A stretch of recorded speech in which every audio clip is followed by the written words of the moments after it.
जय Hind and hello guys, स्वागत है आपका आपके अपने YouTube चैनल ज्ञानदेह होस्ट में। और इस वीडियो में मैं आपको बताने वाला हूं air force FCAT 01 2026 batch online form 2025 के बारे में कि कैसे आपको फॉर्म फिलअप करना है, जो कि आपका 284 पोस्ट पर निकाला है। इस वीडियो के अंदर आपको कंप्लीट जानकारी दी जाएगी, जिससे कि आप इस फॉर्म को बिना किसी मिस्टेक के भर पाएंगे। गाइज आपको वीडियो को पूरा देखना है और कहीं पर आपको किसी भी स्टेप में कोई भी डिफरेंस लगे, जो आपके सामने ऑप्शन आ रहे हैं उसमें और वीडियो में जो आपको बताया जा रहा है, दिखाया जा रहा है उसमें, तो आप कमेंट के माध्यम से पूछ लेना। अगर मैं उस वक्त एलिजिबल न रह सका, यानी कि उस टाइम पर मैं ऑनलाइन ना रहा, तो बहुत सारे कैंडिडेट ऐसे होते हैं जो कि उसकी नॉलेज रखते हैं, तो आपको कमेंट करके आपकी प्रॉब्लम का हल जरूर दे देंगे। तो इस चीज़ का आपको ध्यान में रखना है। अब यहाँ पर आप जैसे ही जो लिंक मैंने आपको इस वीडियो के डिस्क्रिप्शन में दिया, इसको ओपन करेंगे तो आपको इसके एलिजिबिलिटी के बारे में जानने को मिलेगा कि कितनी वैकेंसी है, एज लिमिट आप देखेंगे। फिर यहाँ पर फॉर्म आप लोग 10 नवंबर से लेकर के 2 दिसंबर 2025 तक भर पाएंगे। कौन से ब्रांच में मैन के लिए कितनी वैकेंसी है और वुमेन के लिए कितनी और किस डिसिप्लिन में कितनी, वो आप यहाँ पर जानेंगे। अप्लाई करने के लिए क्या क्वालिफिकेशन चाहिए, कौन से ब्रांच में, उसकी जानकारी बहुत ही अच्छे से यहाँ पर आपको दी गई है। फीस की इन्फॉर्मेशन दी गई है, सिलेक्शन प्रोसेस दिया है और बाकी की इंपॉर्टेंट डेट्स भी यहाँ पर दी गई है। ये सभी इन्फॉर्मेशन चेक करने के बाद अगर आप इसमें एलिजिबल और आपका इंटरेस्ट है, तो आप इंपॉर्टेंट लिंक के सेक्शन में आएंगे और अप्लाई ऑनलाइन लिंक ओपन करेंगे। देन आपके सामने कुछ ऐसा इंटरफेस आ जाएगा। अब यहाँ पर आने के बाद में आप साइन अप इसके ऊपर क्लिक करेंगे। अब गाइज आपको यहाँ पर अपनी रजिस्ट्रेशन की इन्फॉर्मेशन देनी है। तो सबसे पहले आप यहाँ पर कैंडिडेट फुल नेम के अंदर आपका पूरा नाम 10th के सर्टिफिकेट के अकॉर्डिंग भर देंगे। फिर आप आपकी ईमेल आईडी यहाँ पर डालेंगे, अपना मोबाइल नंबर डालेंगे और जनरेट OTP इसके ऊपर क्लिक करेंगे। इसके बाद गाइज आपकी ईमेल और नंबर दोनों के ऊपर OTP जाएगा। पहले आप ईमेल वाला OTP डालिए, फिर जो आपको मैसेज में OTP मिला है वो OTP यहाँ पर डाल दीजिए। फिर ये कैप्चा कोड फिल कीजिए और उसके बाद में साइन अप इसके ऊपर क्लिक कीजिए। अब गाइज आपका जो रजिस्ट्रेशन है वो हो जाएगा और आपको ईमेल के माध्यम से और मैसेज के माध्यम से आपका एक सिस्टम जनरेटेड पासवर्ड सेंड कर दिया है। आप अभी साइन इन के इस पेज पर अपनी ईमेल आईडी डालेंगे जो कि अभी आपने रजिस्टर की है।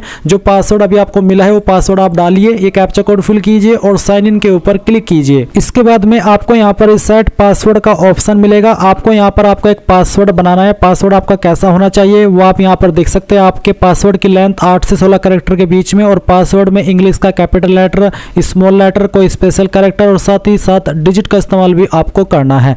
तो आप दिए गए इंस्ट्रक्शंस के अकॉर्डिंग पासवर्ड बनाएंगे, उसको दोबारा डाल करके वेरीफाई करेंगे और फिर आप रिसेट पासवर्ड इसके ऊपर क्लिक करेंगे। इसके बाद में गाइज आपका जो पासवर्ड है वो रिसेट हो जाएगा। पासवर्ड रिसेट होने के बाद में आपके सामने इस तरह से आपका डैशबोर्ड आएगा। अब आपको यहाँ पर सिलेक्ट करना है कि आपको FCAT पर अप्लाई करना है या फिर NCC स्पेशल एंट्री के लिए अप्लाई करना है। तो ये आपकी चॉइस है, जिसके लिए भी आप एलिजिबल है उसी के सामने आप जो नीचे सिलेक्ट का ऑप्शन है उसके ऊपर क्लिक करेंगे। जैसे कि मैंने FCAT सेलेक्ट किया तो मेरे सामने यहाँ पर इंस्ट्रक्शंस आ चुके हैं। आपको यहाँ पर इस तरह से इनको देखना है और फिर यहाँ पर क्लिक करके एक सेव एंड कंटिन्यू इसके ऊपर क्लिक करना है। सेव एंड कंटिन्यू के ऊपर क्लिक करने के बाद अब आप यहाँ पर अपनी कुछ जानकारी जो आपने रजिस्ट्रेशन के वक्त भरी थी वो देखेंगे और कुछ जानकारी आपको भरनी है। जैसे कि सवाल है कि have your name been officially changed after class 10th, यानी कि क्या आपका नाम 10वीं के बाद में चेंज हुआ है। अगर हाँ तो यस, नहीं तो आप नो करेंगे। फिर यहाँ पर कैंडिडेट फादर नेम आपको देना है 10th के सर्टिफिकेट के अकॉर्डिंग। इसके बाद में कैंडिडेट का मदर नेम देना है 10th के सर्टिफिकेट के अकॉर्डिंग। सेकेंडरी ईमेल आईडी अगर आपके पास कोई है तो आप दे सकते हैं, नहीं तो आप चाहे तो इस ऑप्शन को खाली भी छोड़ सकते हैं। फिर कैंडिडेट विजिबल आइडेंटिफिकेशन मार्क, यानी कि आपकी बॉडी के ऊपर वो निशान जिससे आपकी बॉडी की पहचान होती है। ये निशान आपकी बॉडी पर कहीं प्राइवेट जगह पर नहीं होना चाहिए, ऐसा हो जो कि आप पब्लिकली या फिर जरूरत पड़ने पर दिखा सके। अगर आपकी बॉडी के ऊपर कोई परमानेंट मार्क नहीं है तो आप नो मार्क लिख सकते हैं। उसके बाद are you habitually wearing glasses, क्या आप हैबिचुअली जो ग्लासेस है उसको वियर करते हैं, पहनते हैं। अगर हाँ तो यस, नहीं तो आप नो करेंगे। ये भी आपके चॉइस के अकॉर्डिंग है, आपका जो इसमें स्टेटस है हैबिचुअली ग्लासेस वियर करने का, उसके अकॉर्डिंग आप यहाँ पर आंसर करेंगे। फिर है आईडी प्रूफ टाइप।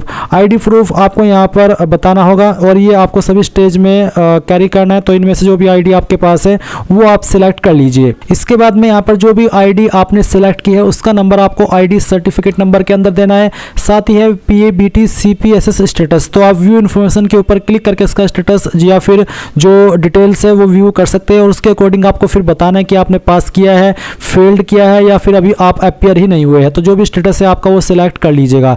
फिर आता है do you have a current valid commercial pilot licence issued by DGCA। अगर आपके पास है तो यस करेंगे, अगर नहीं है तो आप नो कर देंगे। उसके बाद गाइज यहाँ पर है are you serving airman of IAF। अगर आप है सर्विंग एयरमैन IAF के तो यस करिए, नहीं तो आपको नो करना है। आपका जेंडर क्या है, मेल फीमेल जो भी है वो आप यहाँ पर टिक कर दीजिए। उसके बाद यहाँ से आप ओके कर दीजिए एंड देन यहाँ पर guys enter your date of birth. तो जो भी आपकी डेट ऑफ बर्थ है वो आपको सिलेक्ट कर लेनी है इस तरह से कैलेंडर के ऊपर क्लिक करके, जैसे कि मैं आपको यहाँ पर दिखा रहा हूँ। एंड देन आप यहाँ पर देखेंगे डेट ऑफ बर्थ आपको दोबारा सेलेक्ट करके कंफर्म करनी है, फिर आप सेव एंड कंटिन्यू इसके ऊपर क्लिक करेंगे। अब आपके सामने यहाँ पर फिल एप्लीकेशन फॉर्म का सेक्शन आ चुका है। तो आप यहाँ पर अपनी एलिजिबिलिटी अगर आपने नहीं चेक की है टू चेक एलिजिबिलिटी क्लिक है, इसके ऊपर क्लिक करके चेक कर सकते हैं। उसके बाद आप एजुकेशन लेवल पर आएंगे और बताएंगे कि 10+2 ग्रेजुएशन यानी कि 12वीं और साथ ही ग्रेजुएशन है, 12वीं साथ ही ग्रेजुएशन और साथ ही पोस्ट ग्रेजुएशन है, इसके अलावा 12वीं प्लस इंटीग्रेटेड पोस्ट ग्रेजुएशन। तो जो भी आपके पास क्वालिफिकेशन इनमें से वही लेवल आप सेलेक्ट कर लीजिए। अब मैंने 10+2 प्लस ग्रेजुएशन सेलेक्ट किया तो अब आता है सिलेक्ट ग्रेजुएशन लेवल। तो आपके पास ग्रेजुएशन लेवल क्या था, आप यहाँ पर व्यू डिटेल्स के ऊपर क्लिक करके देख सकते हैं कि ए के अंदर कौन कौन सी क्वालिफिकेशन आती है, बी के अंदर कौन सी आती है, सी के अंदर कौन सी आती है और डी के अंदर कौन सी आती है। तो इनमें से जो भी आती है वही आप यहाँ पर अपने स्टेटस के अकॉर्डिंग सेलेक्ट कर लीजिएगा। बेसिकली आपको ऑप्शन सेलेक्ट करने हैं।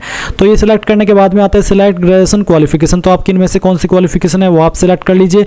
फिर सिलेक्ट ग्रेजुएशन क्वालिफिकेशन स्ट्रीम। तो आपका स्ट्रीम कौन सा है वो आप यहाँ पर सिलेक्ट के ऊपर क्लिक करके सिलेक्ट कर लेंगे। इसके बाद में गाइस आता है ग्रेजुएशन कोर्स ड्यूरेशन इन ईयर। तो ईयर के अंदर कितने ईयर का आपका कोर्स था वो आप बताएंगे। ग्रेजुएशन कॉलेज इंस्टीट्यूट नेम, तो कहाँ से आपने किया उस इंस्टीट्यूट का नाम आपको यहाँ पर एंटर करना है। ये एंटर करने के बाद में आप यहाँ पर देखेंगे ग्रेजुएशन यूनिवर्सिटी नेम। तो यूनिवर्सिटी कौन सी थी उसका पूरा नाम आपको यहाँ पर एंटर कर देना है। ये एंटर करने के बाद में गाइज आप यहाँ पर देखेंगे date expected date of obtaining the graduation. अगर आपने कंप्लीट कर लिया तो आप यहाँ पर जिस डेट में आपने कंप्लीट की थी आपकी ग्रेजुएशन वो डेट डाल देंगे, और आपने अभी तक नहीं की है तो आप एक्सपेक्टेड पासिंग डेट भी यहाँ पर दे सकते हैं, जो कि आपकी 30 नवंबर 2025 से पहले की होनी चाहिए। जिन्होंने इसके बाद में की है वो इसमें अप्लाई करने के लिए एलिजिबल नहीं हो पाएंगे। तो इस तरह से आप यहाँ पर सिलेक्ट कर लीजिए। फिर गाइज आता है ग्रेजुएशन एग्रीगेट ग्रोस परसेंटेज। तो कन्वर्जन फॉर्मूला भी आपको यहाँ पर बताया कि किस फॉर्मूला के तहत आपको उसको कन्वर्ट करना है। तो आप यहाँ पर ये फॉर्मूला देख लीजिए और उसके अकॉर्डिंग आप यहाँ पर अगर कन्वर्ट कर रहे हैं तो कन्वर्ट कर सकते हैं। अब आपकी जो ग्रोस परसेंटेज है वो आप एंटर कर दीजिएगा। उसके बाद क्या आपकी कोई बैकलॉग है करंट ग्रेजुएशन के अंदर, अगर हाँ तो यस, नहीं तो आप नो करेंगे। उसके बाद आपको यहाँ पर 12वीं की इन्फॉर्मेशन देनी है। एग्रीगेट ग्रोस परसेंटेज आपकी कितनी है 12वीं की वो आपको यहाँ पर सिलेक्ट कर लेनी है। तो जो भी है वो आप यहाँ पर डाल दीजिए। फिजिक्स परसेंटेज एज पर 10+2, तो आपकी परसेंटेज कितनी है अब फिजिक्स के अंदर वो आप यहाँ पर एंटर करेंगे। मैथमेटिक्स के अंदर कितनी है वो आप यहाँ पर एंटर कर देंगे। ये एंटर करने के बाद में आपको यहाँ पर नीचे सेव एंड कंटिन्यू करना है। और मैं आपको बता दूं कि अगर आपके ये चीज़ एप्लीकेबल नहीं होती है तो आप यहाँ पर 0 लिख दीजिएगा। अब आप सेव एंड कंटिन्यू इसके ऊपर क्लिक करेंगे। अब गाइज यहाँ पर आपके सामने कुछ ऐसा इंटरफेस रहेगा जैसे कि आप वीडियो के अंदर देख सकते हैं। तो आपको यहाँ पर इसमें कुछ और जानकारी देनी है। तो यहाँ पर बेसिकली एप्लीकेबल कोर्सेज है, तो आप किसके लिए एप्लीकेबल है वो कोर्सेज यहाँ पर है। तो आपको किसको किस नंबर पर प्रेफरेंस देनी है वो आप यहाँ पर इस तरह से अपनी चॉइस के अकॉर्डिंग चॉइस दे सकते हैं। उसके बाद आप यहाँ पर सेव एंड कंटिन्यू कर देंगे और यहाँ से ओके कर देंगे। अब आपको यहाँ पर कुछ और जानकारी देनी है, जैसे कि आपसे पूछे कि do you have NCC air wing C certificate. अगर आपके पास है तो यस करेंगे, नहीं है तो आप नो कर देंगे। Have you appeared in AFSB SSB before. अगर हाँ तो यस, नहीं तो आप नो करेंगे।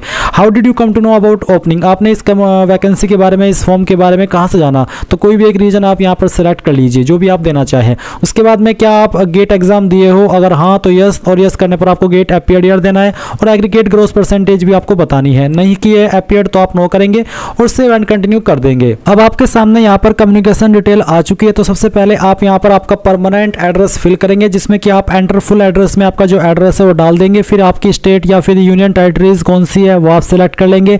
और उसके बाद में आपकी डिस्ट्रिक्ट कौन सी है वो सेलेक्ट करेंगे। सब डिस्ट्रिक्ट आपकी क्या है वो आप यहाँ पर सेलेक्ट कर लेंगे। आपका पिन कोड क्या है वो आपको यहाँ पर डाल देना है। तो जो भी है वो आप यहाँ पर डाल दीजिए। उसके बाद में नियरेस्ट रेलवे स्टेशन कौन सा है वो आप यहाँ पर एंटर कर दीजिए। और ये एंटर करने के बाद में अगर आपका कोई लैंडलाइन नंबर है आप दे सकते हैं, नहीं तो आप खाली छोड़ सकते हैं। फिर आपका आधार नंबर आपको देना है। अगर आप यहाँ पर बिलोंग करते जम्मू एंड कश्मीर, असम और मेघालय से, तो फिर आपके सामने ये ऑप्शन ऑप्शनल है, यानी कि देना चाहे दे सकते हैं, नहीं है तो खाली छोड़ सकते हैं। उसके बाद नीचे आपका कोरस्पोंडेंस एड्रेस यानी कि प्रेजेंट एड्रेस। अगर आपका प्रेजेंट और परमानेंट एड्रेस सेम है, एक ही है, तो आप इस बॉक्स के ऊपर टिक कर दीजिएगा। और उसके बाद में नीचे आकर के सेव एंड कंटिन्यू इसके ऊपर क्लिक कीजिएगा। अब आपके सामने अपलोड डॉक्यूमेंट का सेक्शन आ चुका है, जहां पर आपको फोटोग्राफ, सिग्नेचर और थंब इंप्रेशन अपलोड करना है। ये सब अपलोड करने से पहले आप इसके जो इंस्ट्रक्शन है वो जान लीजिए। आप जो पासपोर्ट की फाइल का नाम रखेंगे वो आपको यही रखना है जो कि आपको यहाँ पर रेड में देखने को मिल रहा है, पासपोर्ट फिर अंडरस्कोर फिर फोटोग्राफ। ये फाइल का नेम आपको देना है पासपोर्ट की। और सिग्नेचर को सिग्नेचर ही नाम देना है और थंब इंप्रेशन को ऐसे ही बिल्कुल ये वाला जो नाम है वो देना होगा। साइज 10 से 50 KB के बीच में रखना है। और फोटो आप यहाँ पर देख सकते हैं, सैंपल आपको दिया है। सिंपल फोटो अगर आप अपलोड करेंगे तो कोई इशू नहीं आएगा, यानी कि इस बार यहाँ पर फोटो आपको स्लेट वाला या फिर नाम लिख करके डेट लिख करके देना अनिवार्य नहीं रखा है, क्योंकि आपको डेमो यहाँ पर ऑलरेडी दिया है। तो आप क्या करेंगे, सिंपली चूज फाइल के ऊपर क्लिक करेंगे और जहाँ पर भी आपकी फोटो फाइल है वो आपको सिलेक्ट कर लेनी है। तो जहाँ पर भी है वो आप यहाँ पर सिलेक्ट कर लीजिए और उसके बाद में आप यहाँ से ओपन कीजिए। ओपन करने के बाद में आप कंटिन्यू टू इमेज करेक्शन इसके ऊपर क्लिक करके इसको एडजस्ट करना चाहे तो कर लीजिए। और फिर जब आपको लगे कि यहाँ से फोटो सही से है तो आप यहाँ पर प्रीव्यू इमेज इसके ऊपर क्लिक करेंगे और यहाँ से सबमिट कर देंगे। सबमिट करने के बाद में अगर आपका सब कुछ सही रहा तो फोटो इस तरह से आ जाएगा। फिर आप यहाँ पर जो आपका सिग्नेचर है, सिग्नेचर सिलेक्ट कर लेंगे। तो जहाँ पर भी सिग्नेचर की फाइल है सिलेक्ट कीजिए, ओपन कीजिए, इस तरह से यहाँ से इसको क्रॉप कर लीजिए और फिर यहाँ से आप प्रीव्यू इमेज के ऊपर क्लिक कीजिए और सबमिट कर दीजिए। इसके बाद में आपको यहाँ पर लेफ्ट थंब इंप्रेशन अपलोड करना है। तो आप चूज फाइल के ऊपर क्लिक कीजिए और जहाँ पर आपका थंब इंप्रेशन है वो फाइल आप यहाँ पर सिलेक्ट कीजिए। इसके बाद में ओपन कीजिए। इसी तरह से आप इसको यहाँ पर प्रीव्यू इमेज के ऊपर क्लिक करके सबमिट कर दीजिए। तो ये भी आपका थंब इंप्रेशन यहाँ पर आ जाएगा। गाइज जैसे ही आपकी तीनों फाइल यहाँ पर अपलोड हो जाएगी तो आप यहाँ पर सेव के ऊपर क्लिक करके इन जानकारी को सेव कर देंगे। फिर आप यहाँ पर आपका लाइव फोटो कैप्चर करेंगे। उसके क्या आपको इंस्ट्रक्शंस ध्यान में रखने हैं वो आप यहाँ पर देख सकते हैं। उसके बाद गाइज आप स्टार्ट कैमरा इसके ऊपर क्लिक करेंगे और यहाँ से अगर आप पीसी से इसको अपलोड करें तो अलाउ कर दीजिए, या फिर आप अपने मोबाइल से भी इसको यहाँ पर कैप्चर कर सकते हैं। अब गाइज यहाँ पर आपका फोटो भी इस तरह से अपलोड हो जाएगा और जैसे ये अपलोड हो जाए, कोई इशू ना आए, दिए गए इंस्ट्रक्शंस के अकॉर्डिंग वैसे इसको आपको अपलोड करना होगा। जैसे बोला जाए बिलिंग करने को, आपको बिलिंग करना है, 2-3 बार बिलिंग करना है, करते रहना है जब तक ऑटोमेटिकली आप यहाँ पर प्रोसेसिंग वाले मोड में न चला जाए वेबसाइट के ऊपर। और उसके बाद जैसे ही अपलोड हो जाए तो आप सेव के ऊपर क्लिक करके सेव कर दीजिएगा।